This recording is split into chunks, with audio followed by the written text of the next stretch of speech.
Behold, the Lord's hand is not shortened, that it cannot save, neither his ear heavy, that it cannot hear. But your iniquities have separated between you and your God, and your sins have hid his face from you, that he will not hear.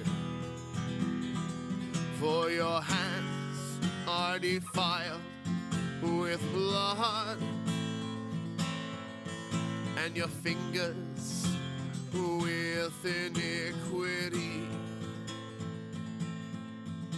Your lips have spoken lies, your tongue hath muttered perverse. Hey, good morning. Welcome to the Line by Line Bible Studies. We're continuing today in the book of Proverbs, chapter 22. We're going to pick it up at verse 11. He that loveth pureness of heart, for the grace of his lips, the king shall be his friend. The eyes of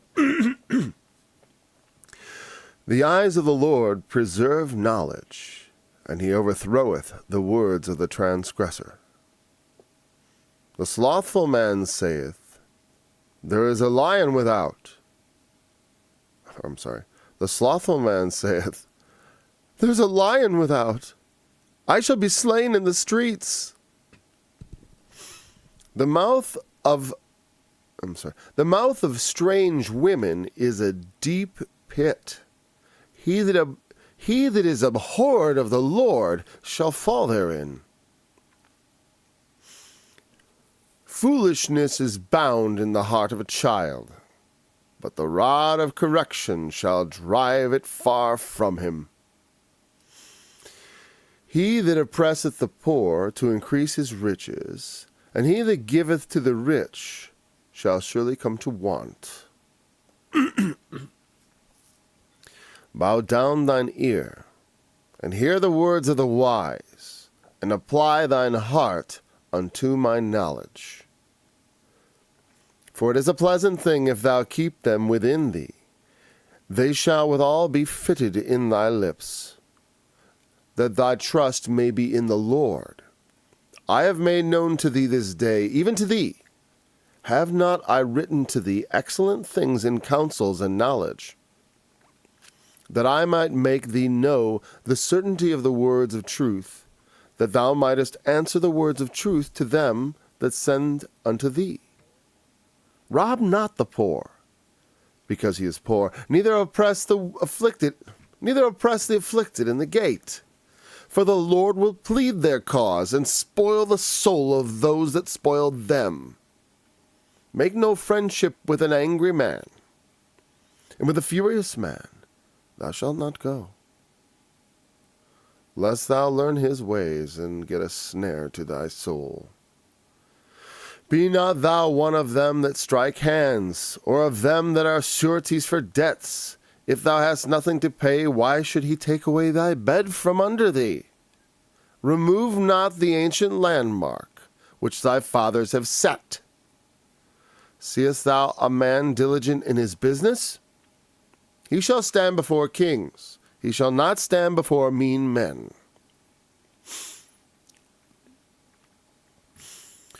So he that loveth pureness of heart, for the grace of his lips, the king shall be his friend. Remember, out of the abundance of the heart, the mouth speaks. That's what Jesus taught, is that nothing going into a man is what defiles him, but that which comes out of him, because out of his heart is where proceed murders, fornications, adulteries, thefts. It's the covetousness of the heart, the lust of the heart. Yes, it's the flesh, too. It has a great influence on it. But a lot of these issues are indeed heart issues. Meaning, it's not just like, oh, I've got a physical craving I can't control, like hunger, or something like that. A lot of obesity these days is, I think, especially in our country, America, is linked to a very poor diet. I used to talk about getting fit, and I remember working so hard to lose a lot of weight. And then gaining a bunch of it back, not all of it, so easily. I think it has a lot to do with what the things we put inside of ourselves. They don't defile you necessarily. Even though I just went into like how things you put in you can harm you, but they can harm you.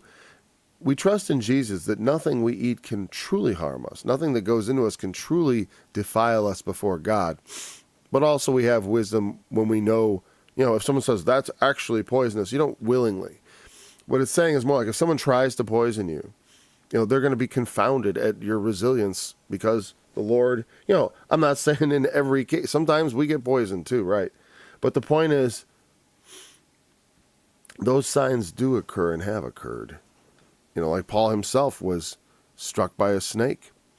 He accidentally picked it up. He didn't try to pick it up like a dummy. He accidentally picked up a serpent, and it bit him, and they thought he'd die, but he didn't.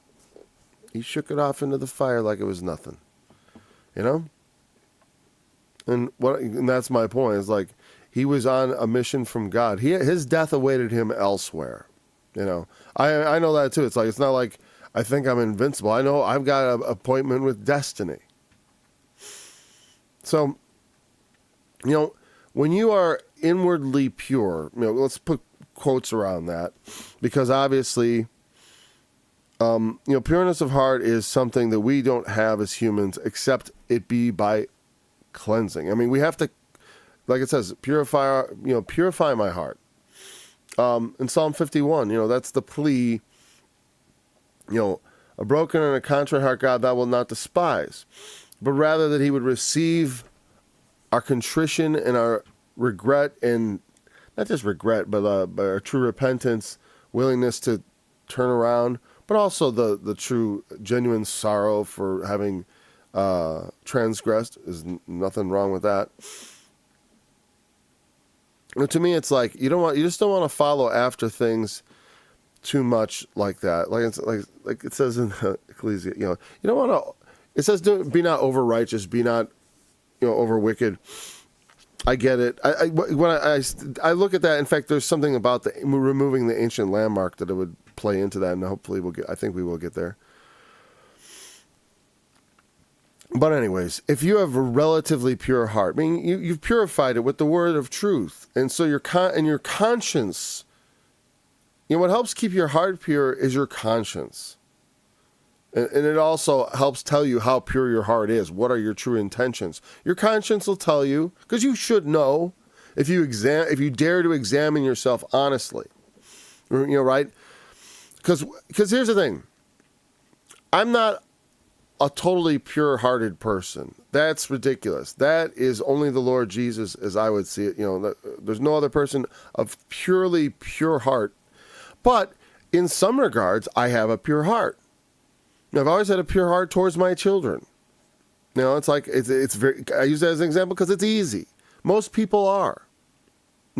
Some people aren't quite notably, but I've always been of a pure heart, right? And so, that doesn't mean you don't necessarily. That doesn't mean you can't make mistakes. Like I said, you can be well intentioned for your children, but not actually, take action that measures up to what's best for everybody involved, okay?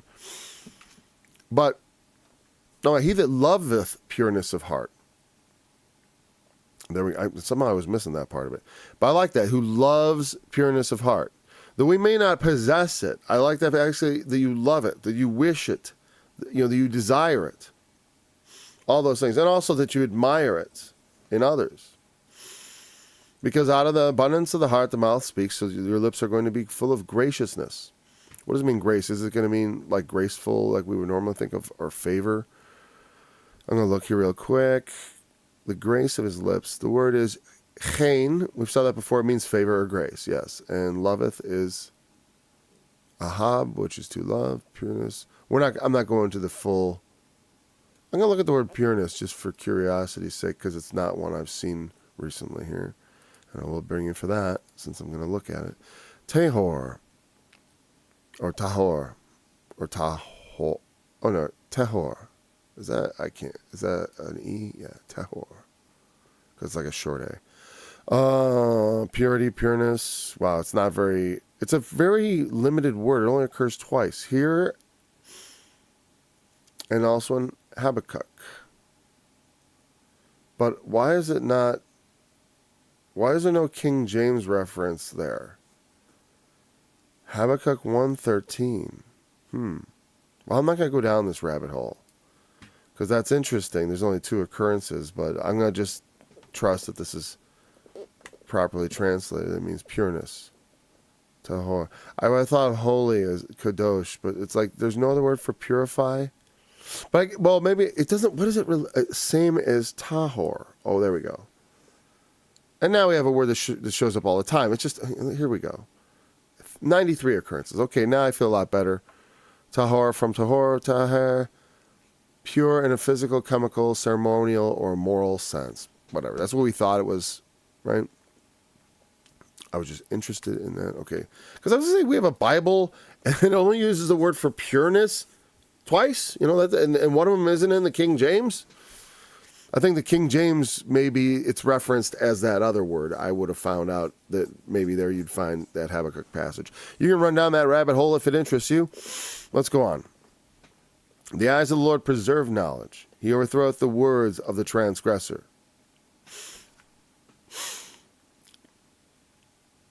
Yeah, the eyes of the Lord preserve knowledge. There are a lot of times people, this is when you see, you ever see when people bring the receipts, so to speak, as they say these days, where someone will say, oh, I've always said that, that this is the way it is. And then they bring video clips from them talking before, Because it's like, I certainly have changed like on my website, on the stuff I wrote about the Trinity years ago, I put the corrections in my own red letters. And I didn't change. I changed it, but I left the old in place and corrected it. Noting the texts that would have been struck. I believe, as far as I know, you can completely trace where I got it wrong and how I corrected it. And I like to leave a trail that is bright as day, because in a sense, like, I repent of those things that I don't want to be, brought up later on when I transgress. Because what does a transgressor do? Well, it's like, oh, well, no, it wasn't like that. It's like this. It's like the Lord preserves all the knowledge. He knows. He knows. It's like blah, blah, blah, blah, blah, words. Your words are worthless. When you come before the judge, you're going to get judged. So God ain't going to judge me. My blah, blah, blah. You'll testify against yourself. That's your own conscience will bear witness against you. That's the thing.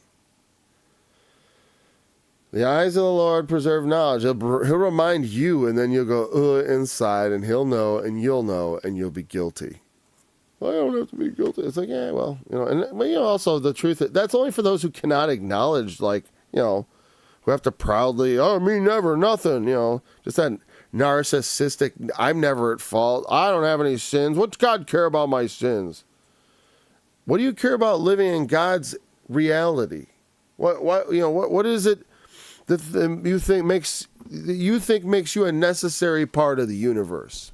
That God should preserve you infinitely in his conscious world where he's aware of you and you're aware of him, and he wants to be aware constantly of the constant thoughts of people that hate him. So I always say that's why death is death. Okay, the slothful man saith, "There's a lion without ashmi." And of course this is a hyperbole. Like a lot of things, it is not necessarily what they say, but there's always some. There's just no matter how ridiculous, in a sense, like they can always come up with a reason that they can't get to work. And they can't get things done. Sometimes I sort of I was like to my wife, I'm like, am I lazy, Katie? Because I feel tired. It's like, but no, it's like, I'm busy. I'm busy. I was working till after midnight last night, actually. So, and it's like, honestly, every waking minute, I feel like I'm at work serving others for the most part. I do not do a lot of self, the closest I get to self-indulgence is keeping track of things that are going on in the world. And usually that's while I'm busy with other things, so it's not exactly not busy work. It's not like there's no task there. The eyes of the Lord preserve knowledge and overthrow the words of the Oh, the slothful. Yeah, but I mean, I get it. Like, I've always had to just, self-start. And when you do that, you get used to it. I think having to always have someone over you has a tendency to make people lazy. My kids didn't have a ton of chores. They all had chores every day, growing up. And we're coming into this, the child stuff. And, when you raise kids, you don't want them to be slothful, right? But I didn't do that by working them to death or by hanging over them and making all kinds of demands. There was a couple notable instances where I lost my mind a bit because people didn't anticipate and jump to help me. And that was my fault. Because in that moment I said words like, come on, lazy people, get up, And I shouldn't have said that because they've never been that way. And when my sons went to work at the local place, people noted how diligently they worked and would just, just do stuff that need to be done. Not lazing about the place. Just would find ways to, some people, older guys can understand how young people don't understand. It's like, there's always a billion things to do. There's always stuff to do. Clean up, organize, put those tools back. There's a lot of work and there's no end of it. And when you're at a job, it's rare that there's just really nothing to do. I've worked for people too. And, I was always a very diligent worker also in those places. But I could see, here's the thing, where I lost my diligent work ethic was when I went to the university. And I do think that school does this to people. I think being put through all this make work constantly and having to just kill time and to just, and to grasp for a moment to yourself for 8 hours a day, all as a child. But this being put on you. I'm not saying they can't handle it. I'm just saying it has certain results. And it doesn't necessarily result in a love of industry. And, not necessarily. In many, it does not. And certainly when it came to a lot of the stuff I was doing in school, I became averse to a lot of that kind of work. And I to this day, I find manual work a lot more relaxing than anything that has to do with, that feels like it's being dictated by others. Like, I really hate doing my taxes. Just because, I can do them. I would never be an accountant. I could do that. That's easy. That's easy work when you understand it. I mean, I'm not saying they're not intelligent, of course. You have to be able to do math and track things, and it can be quite complicated. It requires intelligence. But I'm just saying it's kind of, every accountant will understand. It's like, it's not terribly interesting. Unless you're a particular kind of person. Some people do find that work interesting. It depends. I knew a guy who's a forensic accountant, goes in, looks for crime, and now that sounds interesting. I could get into that myself if I had training in it, I suppose, because that sounds like an interesting way of going about that. But I think in many ways, the schools can, especially bad ones that don't engage the kids. You know what I mean? And then there's make work or whatever. I was engaged in my school, I guess. But I got really sick of it, and by the time I got to college, I just didn't want to go to class anymore. I just want to sit around playing video games. But then, and do drugs and play video games, and that's what I was doing. And then I realized, as I've related before, I thought I was going to die because I had done too much, and then I prayed, and then I started diligently seeking the Lord. I started reading the Bible, and then that summer I was continuing to do that. I was pursuing some sort of ministry. I didn't know how to do that. The idea of after failing out of the school because I skipped classes, I didn't fail so much as I had incomplete. I literally didn't show up for most of the classes. I showed up like the first week and then never again, literally. So that's it. I did show up for the final for my history, so I got a credit for that. I got a D. Not in the final for the whole class. For showing up on day one and then showing. I remember he said the final is the most important part of this class. Most of your grade will be based on it. And I was like, okay. And I read the history book and I went and took the final. But if you don't want your kids to be lazy, you gotta be wise. You don't want to Like it says the rod has the rod of correction. Again, that's like maximum level. Meaning, I use the rod for maximal punishment of my kid. Like for the worst things, for things that are absolutely either, thou shalt not, like for an older child, not for a little kid. 3-year-old doesn't, like taking something. It's not like stealing level. I mean, you prevent it physically and stuff like that. There's all kinds of, softer ways. And I never used a rod either, because like a rod is pretty heavy duty. Like I said, for certain things, I suppose it would be appropriate, like a switch. Some people like switches. I always preferred the belt. That's a spankable offense, and I mean, and the belt didn't begin till about 7 or 8. When they started knowing the rules. I mean, when I felt like they could, better now, and again, it has to be for actual transgression. Not for just like, I didn't know, like doing something stupid or, like something out of the blue that doesn't, that's no precedent, like no, like thou shalt not type level of thing that they don't know, like I said, carving the piano. Can't do anything about it. Couldn't do anything about it. No pun. I couldn't even, as far as I'm concerned, I can't even ground the kid for that. That's why the way I look at it. I'm very gentle hand on that. But once it's established, it's absolute. And, that's another thing is like when you have rules, you got to stick by them. That's why I say make sure they're ones you care about because you're going to have to enforce them. If you fail to enforce them, they will not respect you. And if they're not good rules that make sense, they will also not respect you and will eventually rebel. That's what happens. That's why teenagers rebel, because in some sense their parents have failed to earn their respect. And that may be in part because they're at school all day, and that's no way to raise a child, honestly, a little kid. They need more hands-on attention than they're going to get at a school.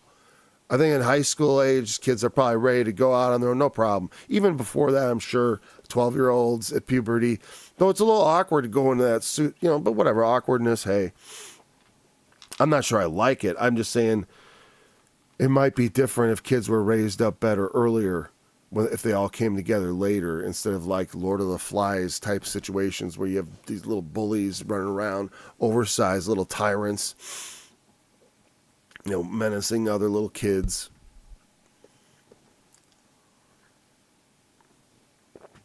Yeah. So, the line without part, like I said, that's a hyperbole. I don't know if I need to say more about that. Any excuse will do. No matter how far out, it starts to get weird. That's when people are slothful and that's actually what's motivating them. Like, it's not like there's a genuine, because sometimes there's genuine reasons people can't get, like, I have a lot of tasks. So it's like, I got to prioritize. Some things get put on the back burner for a long time. It's not because you're lazy. It's just because you got other priorities. But okay, so the mouth of a strange woman is a deep pit. He that is abhorred of the Lord shall fall therein. It often talks about how she flatters with her lips. I don't know. I never, I don't, the thing is, as a guy who in his lifetime, like in the past year, 2 women have approached me starstruck, basically, literally saying, you look just like a movie star. I can't remember his name. And they're like, and they get weird. I'll see someone just looking at me, and then I'll be walking out, and then they walk up to me and approach me and say these things. Now, I don't think anything. I'm a pretty innocent-minded person. I am completely innocent-minded, actually. It's weird and funny because though I do have, I've had lust in my heart, as Jimmy Carter famously said. I certainly don't deny that, but I'm socially stupid. I almost said what I usually say, which is not polite to people with certain conditions. I'm socially stupid, because stupid is a fine word to use. It to be in a stupor, to be like a drunkard, stupid. It doesn't refer to a medical condition. It refers to a state of intoxication. Is in my book. You're like one who is in a stupor. Okay, so it's,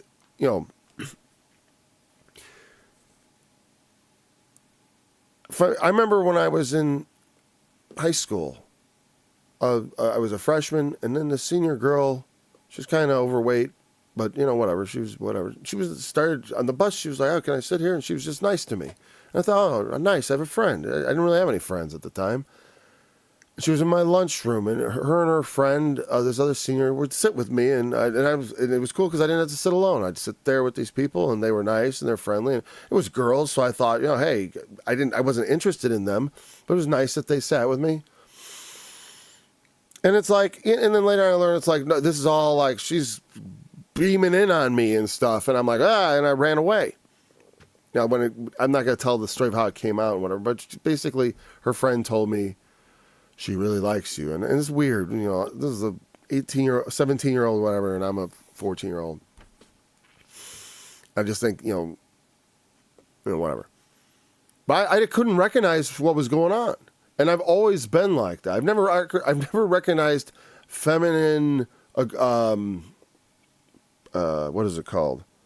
Predatory, but not so much predatory, but like when they're on the hunt for you, when they're feminine attraction, like I'm sort of immune to noticing it. It's because whatever, and because I don't really believe it. I believe they just innocently, like I believe every word they say, that they just thought I looked like a movie star or something like that. They couldn't remember, and I don't think they mean anything bad by it. But I get the flattery from it. It's happened on a number of occasions. One time a woman came up to me and said, "You're just a very sexy man." And has anyone ever told you that? I'm like, my wife has mentioned it a time or two. I mean, at that time, and she was like, "Oh, I'm married too. It's nothing like that." Oh, of course, nothing like that. But it's like, another man might find an opportunity there, or might find himself falling into something that I somehow have this barrier to.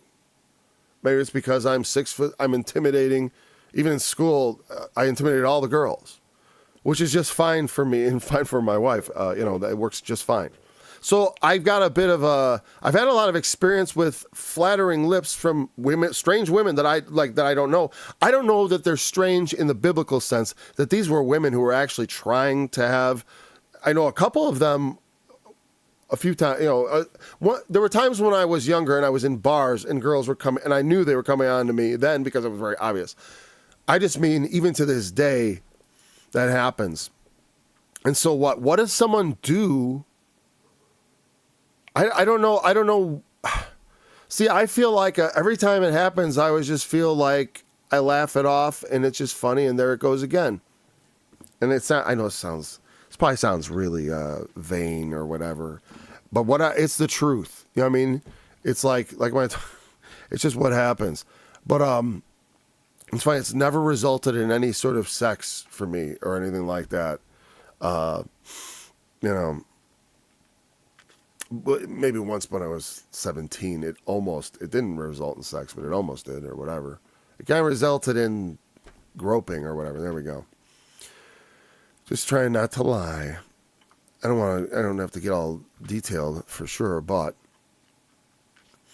that, you know what? And here's what's the beautiful thing about that. I've always taken that. I've looked back and says, God really likes me because he never let me really fall into like that with the mouth of a strange woman. Not since I turned to him. Like when that happened when I was 17, that was like the depths of my, it was like I went to visit a college on a weekend. And it was the most probably, it wasn't that, depraved, whatever. I was just, I was drinking and dancing around in places, and the girls were wanting to dance with me and all that,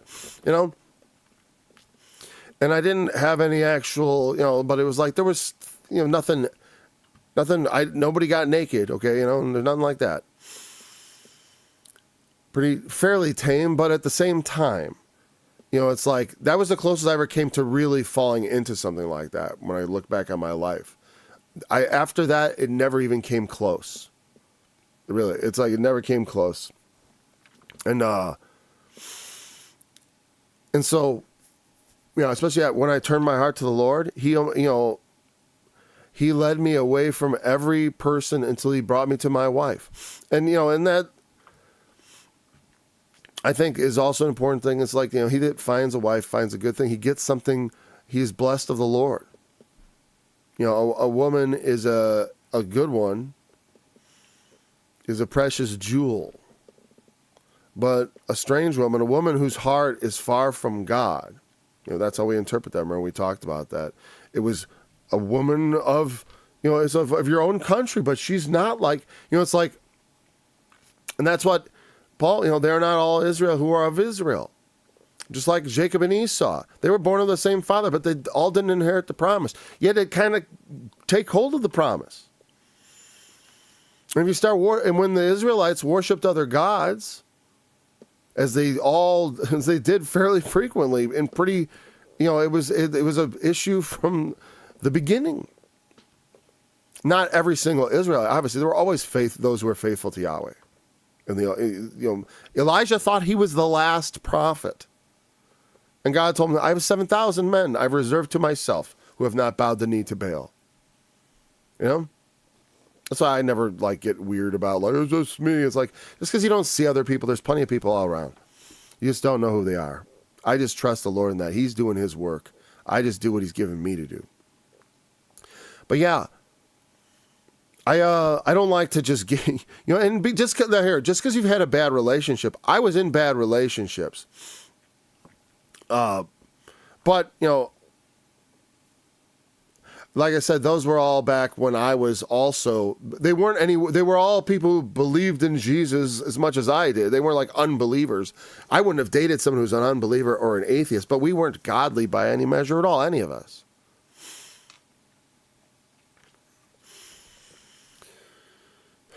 But I like the inverse. Because it's been good for me. Lord has kept me from strange women. I'm thankful for that. It's like, because I have a good marriage. I have a good thing. I would hate that it was stained with unfaithfulness. Unfaithfulness that proceeded beyond the inner mind. It's like, yes, the Lord has put a great standard of righteousness on us, that even our minds should be purified from lust of things that are forbidden.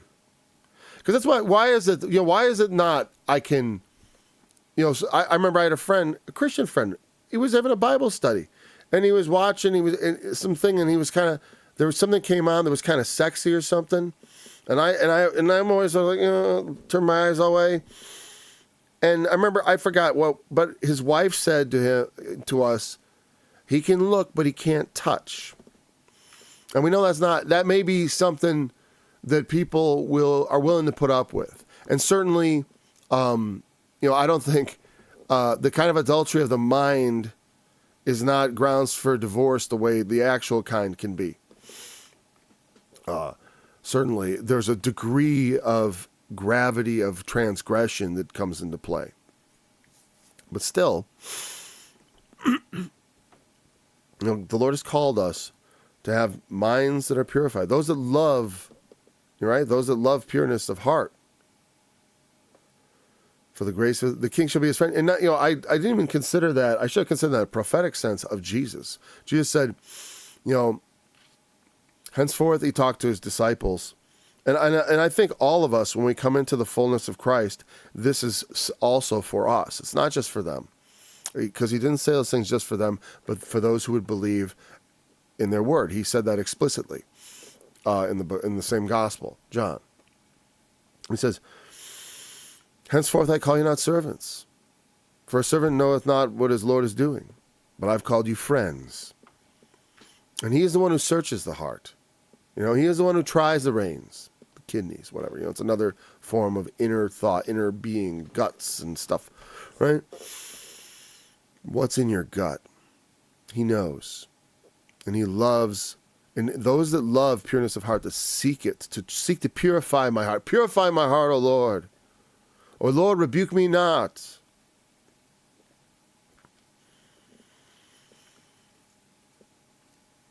In thy wrath, neither chasten me in thine hot displeasure. For thine arrows stick fast in me, and thy hand presseth me sore. You've already got me. Confess your sins. Purify your heart before the Lord.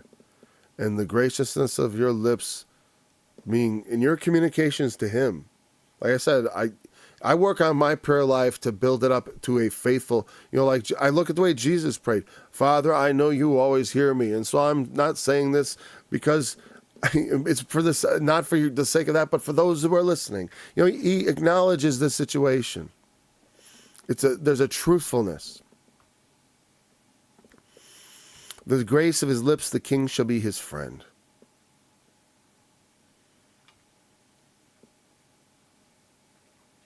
And here's the thing, that does apply to lower level kings and rulers and stuff, as far as that people in power like people that they can trust, that are going to give them honesty. And here's the thing, they should. Yeah, I mean, they should. A good king's going to value people that will tell them the truth. Because, it should be, if there's going to be deceit, it should be for the king to decide. If there's going to be something kept silent, it should be him. Not the minister beneath him, not some functionary. And for us, it's the president to decide, the elected representative of the people, not the administrators beneath him in his branch of government. Well, all I'm saying is, that's the point. Is like that which comes from beneath in a hierarchy to above has to be honest. Our prayer life has to be honest. And if you have a boss, your communication with him, that it's honest, and that that you manifest the pureness of your heart with pureness of deed, you're going to be you're going to find favor with anybody in charge.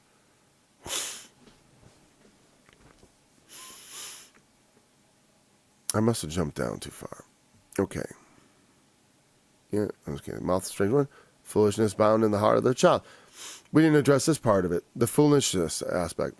Children they come like pre-broken. You know what I mean? They're not civilized. They have certain innate characteristics that are genetic. But as far as how to behave in the world as the person you are is not known when you're a child. And it is up to the adults to teach them and to socialize them. And it's also good to use other children to socialize them. That's why I recommend if you want to raise children properly, it's good to do that in a group, like of many with different ages. That's why I like the old model of the one-room schoolhouse where you have, I would even see something like in Harry Potter where they have the different houses, and you have kids of all ages. So you have the oldest ones grouped with some of the younger ones, so that they provide the discipline. And also there's this reward to look forward to of being the top of the class and all that. There already is that a bit in school, but you could exaggerate it by putting it into the classroom. And then the older kids get to show off their knowledge and help the younger kids, the maturity. I don't know. Maybe it doesn't work for everybody. I mean, because there's definitely all kinds of kids. I don't know. And that's the thing. The one size fits all doesn't work for kids. And that's the problem with schools, because it's one size fits all. It's a factory of education. Except children aren't machines. And so I just, I think when they get older, they can perform well in that. But it's like, I think for a lot of kids, young boys especially, the negative effects outweigh the positive ones. And you can get your education done much more effectively other ways. Because I do recommend homeschooling. Home education is really a better way to talk about, because I do not school my children like fish as they do in school.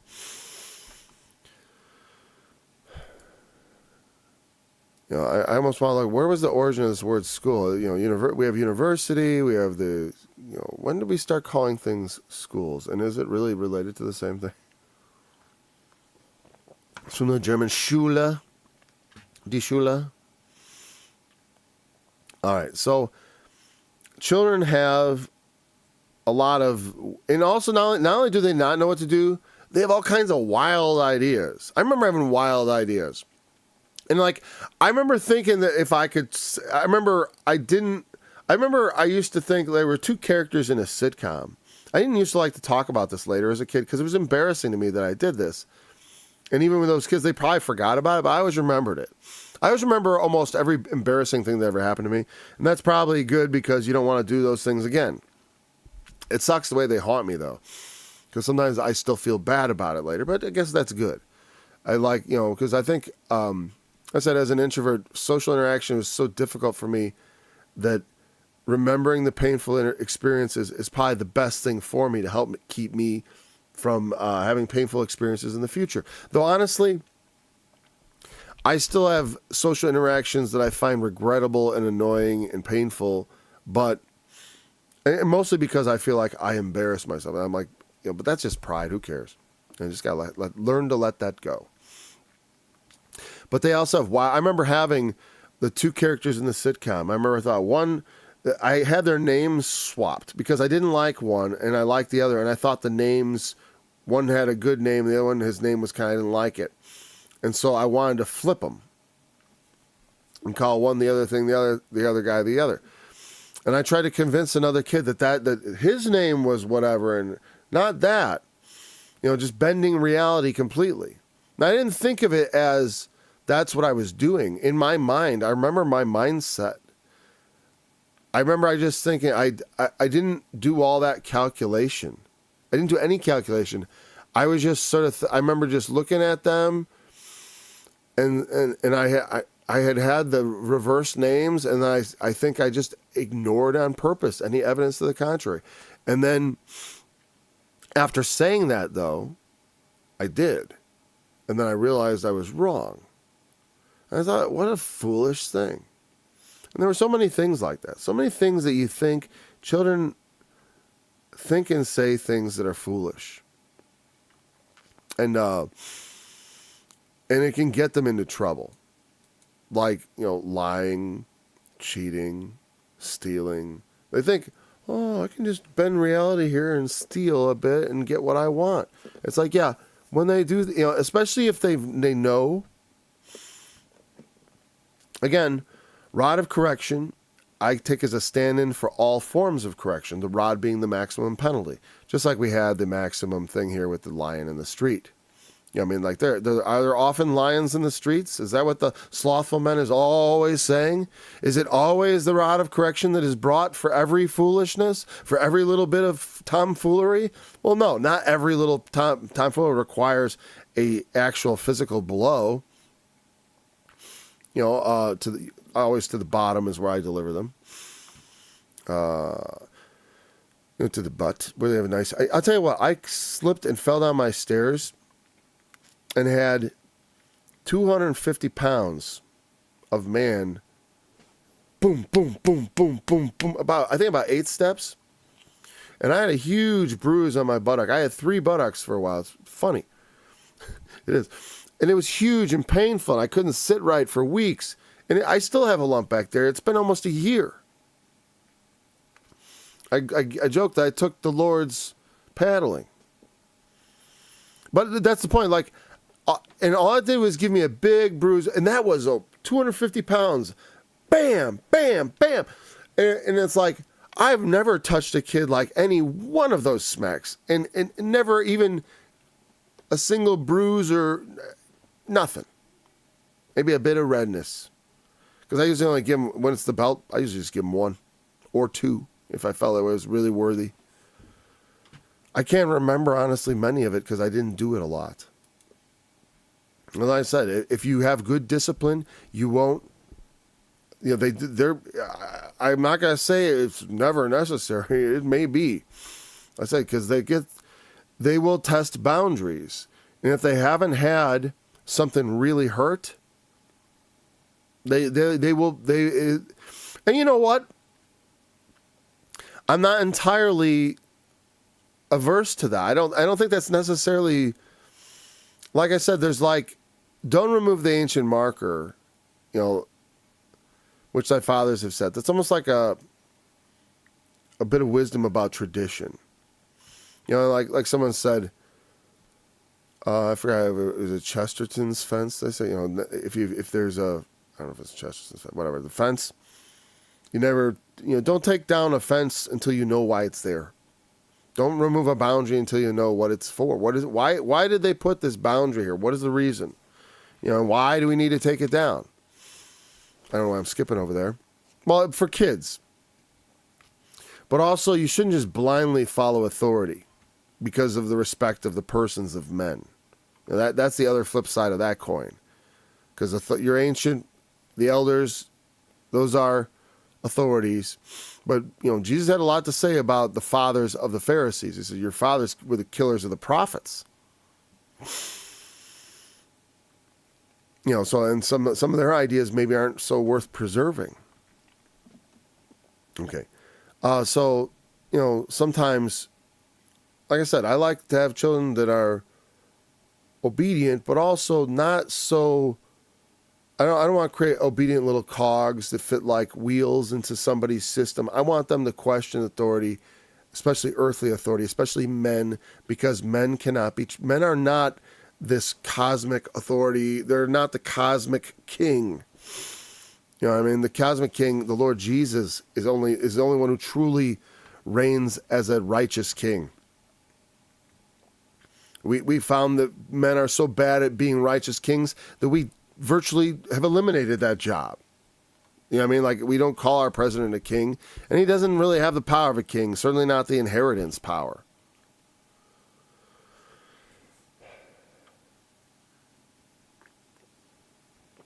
Yeah, oppressing the poor to increase riches, and then giving to the rich. They shall surely come to want. Well, we have a lot of that going on. And then what I would say about this, because you see it. The like I say, for example, the fee for having a car license is like, I'm talking $151 for a license plate.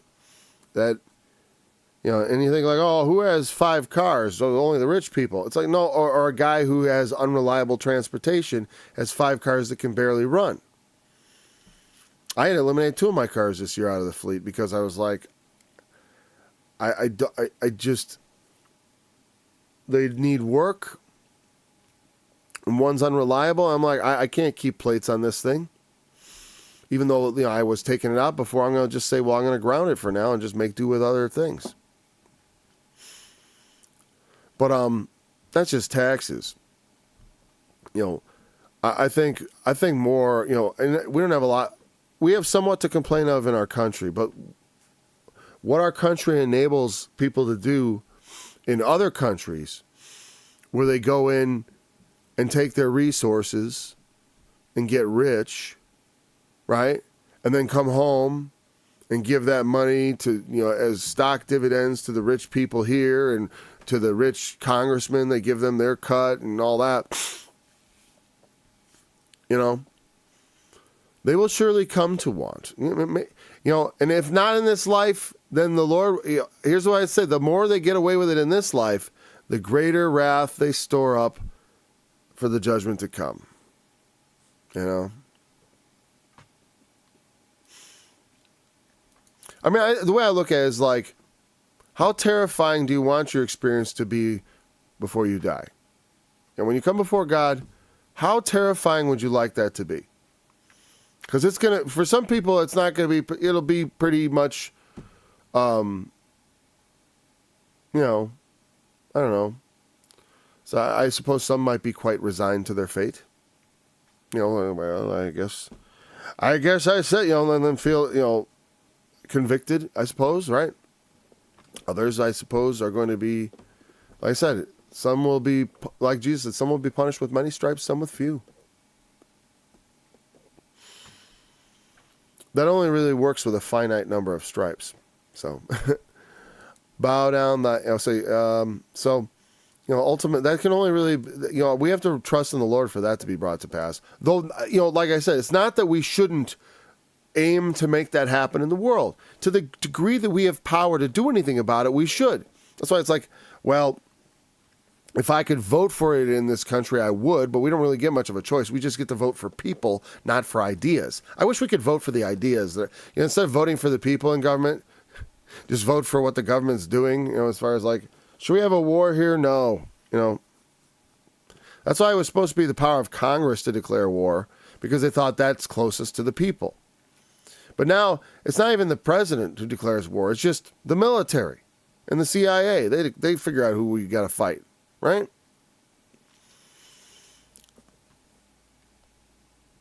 But then whatever. He that giveth to the rich. Should they come to want? Yeah, but we should do what we can. Like I said, I will spend the rest of my life trying to right the wrongs that are done in my generation until I'm dead. And then, that's and continuing the Lord's work. But the Lord's work is not just, the Lord's word is his word. We don't just, and the gospel's been preached. We got to make stronger Christians, right? We got to strengthen ourselves and strengthen others, preach the gospel,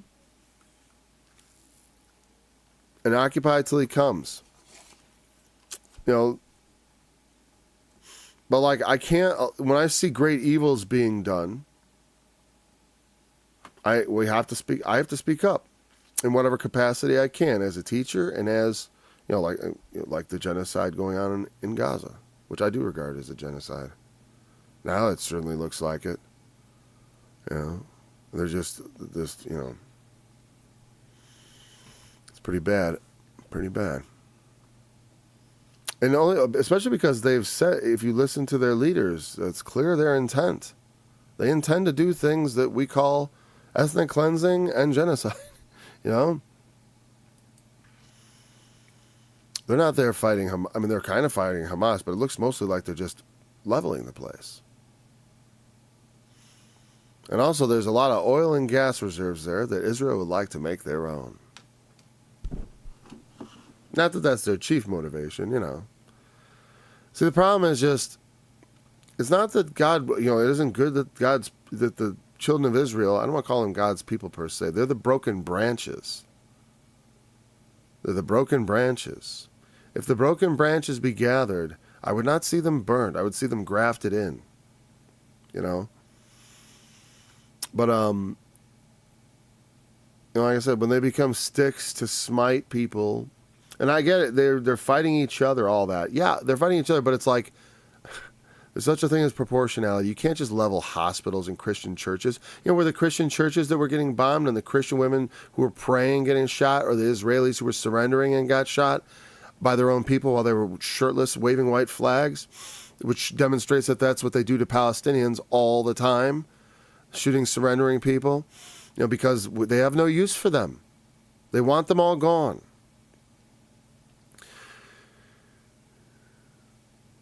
They think that they're above, it's weird because it's like, and I get it, it comes from a letter of the law mentality, doesn't it?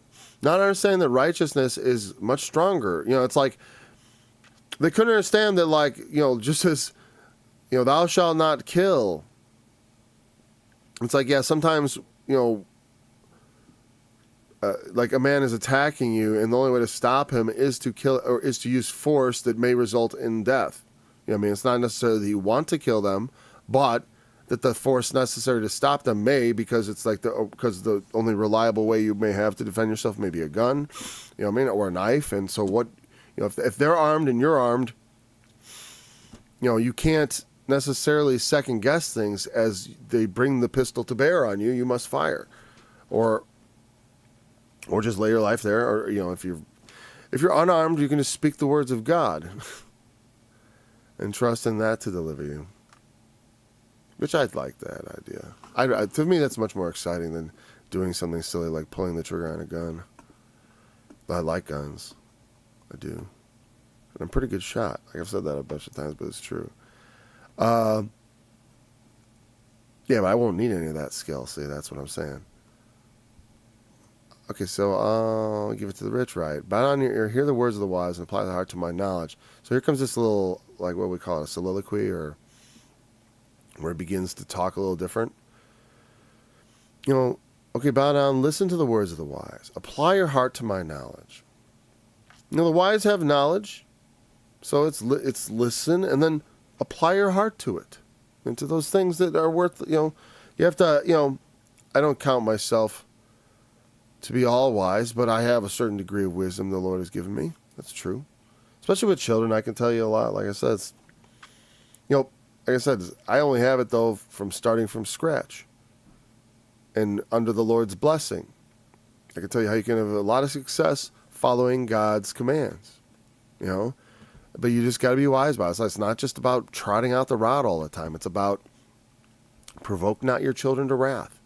Meaning that it has to be fair. They have to know it's fair. They have to believe and understand.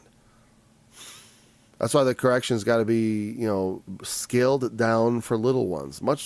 For little ones, all you do is kind of, like I said, it's like you force them to let them, you brush their teeth. They scream but you just hold them and brush their teeth because it has to happen. And eventually they will accept it. Eventually they'll get mad if you don't brush their teeth, which is funny. You know what I mean? They're like, hey, you made me. What do you mean you're not going to brush my teeth? You did that every night for years. As I screamed. They don't scream for years. They might scream for a while, though. But brush their teeth anyways. And that's the thing, is you got to learn to harden your heart a little bit like that and take some tears sometimes because it is necessary. Now, if your grandpa and grandma... I don't like to let the grandchild cry. I don't do any of that. Though I do a bit of it. I'll speak sternly with her. I don't do the toothbrushing thing. I don't like having her scream. But I'm not sympathetic with screams and anger and tantrums. And I don't think it does any good. I mean, you have to care for the baby and all that. I just mean when they're like a 1-year-old is throwing a tantrum over they can't have that bottle. Or, this bottle, whatever. Whatever bottle it happens to be. Not that she couldn't have that bottle. It's under supervision. That was just a D3.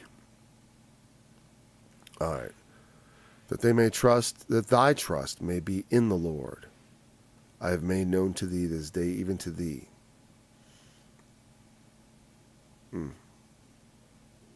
I've skipped the pleasant thing. If they keep them within thee, they shall be withal fitted in thy lips. Yeah, if we keep these words, it's not just a question of hearing them and being forgetful hearers. And so since human beings are forgetful, that's why we got to remind ourselves. We got to go back into the Word. Or just take your time in it, like we do here, right?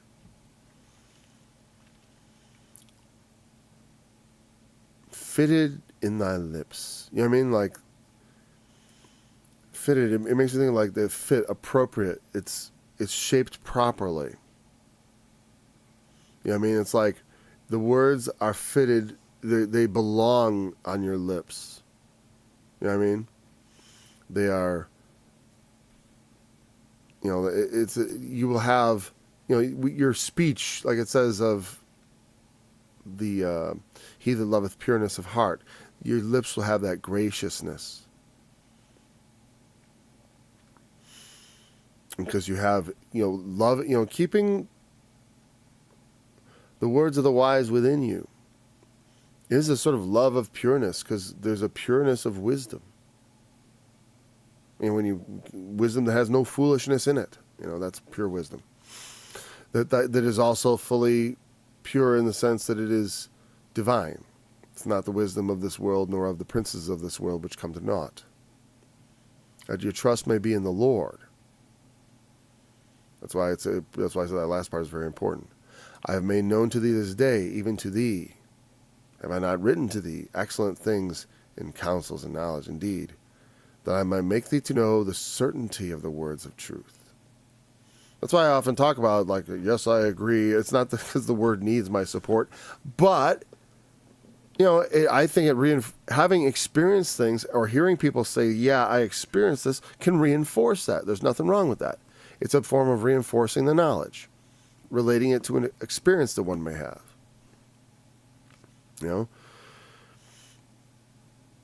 And you may not know that in your youth. Have I not read? Have you written excellent things? I don't know. And that's, like I said, teenage rebellion. They go out and test what you say. Oh, just do this. Sometimes that doesn't work in school situations. Kids aren't necessarily, and also your kids aren't necessarily you. I know that. I've had enough kids to see kids that were temperamentally like me, whom I totally get, and kids who are temperamentally not like me. They're a lot like my wife, or they're totally like someone else. They're just different from both of us, temperamentally. Some to some degree and some to less.